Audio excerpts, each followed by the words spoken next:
கர்த்தராகிய இயேசு கிறிஸ்துவின் பரிசுத்த நாமத்திற்கு மகிமை உண்டாவதாக. இன்றைய வசனம் யோவான் 3ஆம் அதிகாரம் 8வது வசனம். காற்றானது தனக்கு இஷ்டமான இடத்திலே வீசுகிறது, அதன் சத்தத்தை கேட்கிறாய், ஆகிலும் அது இன்ன இடத்திலிருந்து வருகிறது என்றும் இன்ன இடத்துக்கு போகிறது என்றும் உனக்கு தெரியாது.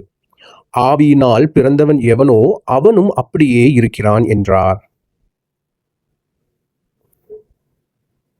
In English, the wind blows wherever it pleases.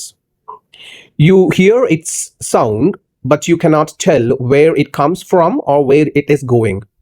So it is with everyone born of the Spirit. John chapter 3 verse 3. So இந்த வசனத்தின் மூலமாக கர்த்தர் நிக்கோதேமு என்னும் போதகன் அல்லது ஆசாரியன், அவனுக்கு கர்த்தர் ஒரு ஆவிக்குரிய காரியத்தை விளக்குகிறார். கர்த்தராகிய இயேசு கிறிஸ்து நிக்கோதேமுவை பார்த்து பரிசுத்த ஆவி காற்றை போன்றது என்கிறார். நாம் காற்றை பார்க்க முடியாது, ஆனால் அது வீசுவதை நாம் உணர முடியும். காற்றானது தனக்கு இஷ்டமான இடத்திலே வீசுகிறது. நாம் காற்றுக்கு கட்டளை போட முடியாது, இங்கேதான் வீச வேண்டும், அங்கேதான் வீச வேண்டும் என்று, குறிப்பிட்ட இடத்திலே வீச வேண்டும் என்று நாம் காற்றிற்கு கட்டளை போட முடியாது. அது தனக்கு இஷ்டமான இடத்திலே வீசுகிறது. காற்றை எங்கே வீச செய்கிறாரோ அங்கே வீசுகிறது. அது எங்கிருந்து வருகிறது, எங்கிருந்து போகிறது என்று நமக்கு தெரியாது. ஆனால் நாம் காற்றின் மூலமாக சுவாசிக்கிறோம், அதன் நன்மையை நாம் பெறுகிறோம். இப்போ கர்த்தராகிய இயேசு கிறிஸ்து இந்த காற்றை போன்று பரிசுத்த ஆவியினாலே பிறந்தவன் எவனும் இருப்பான் என்று கூறுகிறார். அப்போ அதனுடைய அர்த்தம் என்ன? நாம் அதை தியானிக்கும் பொழுது, கர்த்தராகிய இயேசு கிறிஸ்துவினிடத்திலே நாம் கேட்கும் பொழுது, பரிசுத்த ஆவியானது தனக்கு இஷ்டமான பிரியமான இருதயத்துக்குள்ளே அவர் நுழைகிறார்.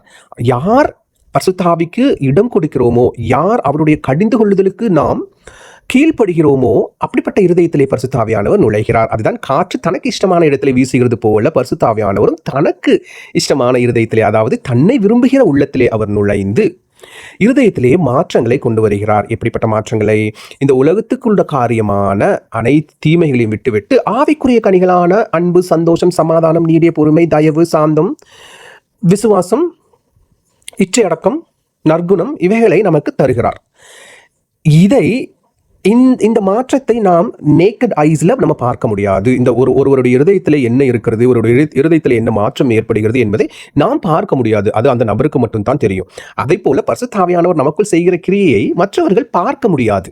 இதைத்தான் காற்றை நாம் பார்க்க முடியாது, ஆனால் அது தான் வீசுகிற இடத்திலே, தனக்கு இஷ்டமான இடத்துல வீசுகிறது போல பரிசுத்த ஆவியானவரை நாம் பார்க்க முடியாது. ஆனால் அவர் யார் தனக்கு கீழ்ப்படுகிறார்களோ, தன்னை விரும்புகிறார்களோ, அவருடைய உள்ளத்திலே நுழைந்து இப்படிப்பட்ட மாற்றங்களை, ஆவியின் கனிகளை கர்த்தர் நமக்கு தருகிறார். அதை வைத்து இப்போ காற்றை நாம் பார்க்க முடியாது, ஆனால் காற்றின் நன்மையை நாம் அனுபவிக்கிறோம். அதை போல பரிசுத்த ஆவியானவர் நமக்குள்ளே நுழைந்து நமக்குள் செய்கிற மாற்றங்களின் மூலமாக நாம் கர்த்தருக்கென்று கனி கொடுக்கிற பிள்ளைகளாக மாறுகிறோம். அப்போ நம்மளுடைய நன்மையான காரியங்களை பிறர் அனுபவிக்க முடியும். எப்படி? நாம் பிறருக்கு நன்மை செய்கிற பிள்ளைகளாக, பிறரை கர்த்தருடைய ராஜ்யத்துக்குள்ளே இழுத்து கொண்டு வருகிற பிள்ளைகளாக இந்த உலகத்திலே நாம் கர்த்தருடைய கட்டளையில் கீழ்ப்படிந்து நன்மையான காரியங்களை செய்கிறோம். அப்போ எப்படி காற்றின் பலனை நாம் அனுபவிக்கிறோம், அதே மாதிரி பரிசுத்த ஆவியானவர் நம்முடைய உள்ளத்தில் நுழைந்து நமக்குள் ஏற்படுகிற மாற்றத்தின் மூலமாக நாம் செய்கிற நன்மைகளை பிறர் அனுபவிக்க முடியும் என்பதையே கர்த்தர் இந்த வசனத்தின் மூலமாக கூறுகிறார். அப்போ பரிசுத்த ஆவியால் பிறந்தவனும் காற்றை போல இருக்கிறான். காற்றினுடைய தன்மையை போன்று காற்றானது வீசுகிறது, அதை பார்க்க முடியவில்லை, ஆனால் அதை நன்மையை அனுபவிக்கிறோம். அதே போல பரிசுத்த ஆவியானவர் நமக்குள் ஏற்படுகிற மாற்றங்களை, இருதயத்தின் மாற்றங்களை பிறர் பார்க்க முடியாது, ஆனால் அவர்களால் அதை அனுபவிக்க முடியும். எப்படி என்றால், நாம் செய்கிற நன்மையான காரியங்களை நிமித்தமாக பரிசுத்த ஆவியானவர் நமக்கு போதித்து வழிநடத்துகிறது நிமித்தமாக நாம் நன்மையான காரியங்களை செய்கின்றோம் என்பதே இந்த வசனத்தினுடைய அர்த்தம் என்று ஆவியானவர் நமக்கு விளக்குகிறார். So the person who is filled with Holy Spirit is going to do what pleases God. I mean, what actually God actually wills. So we are not going to do our own will. We will start doing God's will. இயேசு கிறிஸ்துவானவர் எப்படி பிதாவின் சித்தத்தை நிறைவேற்றினாரோ, அதை போல நாம் குமாரனை விசுவாசித்து அவர் நமக்கு கற்பித்த கற்பனைகளையும் கட்டளைகளையும் கைக்கொண்டு we will do the will of Jesus Christ. So glory to the name of Lord Jesus Christ for this precious details on the verse. Amen.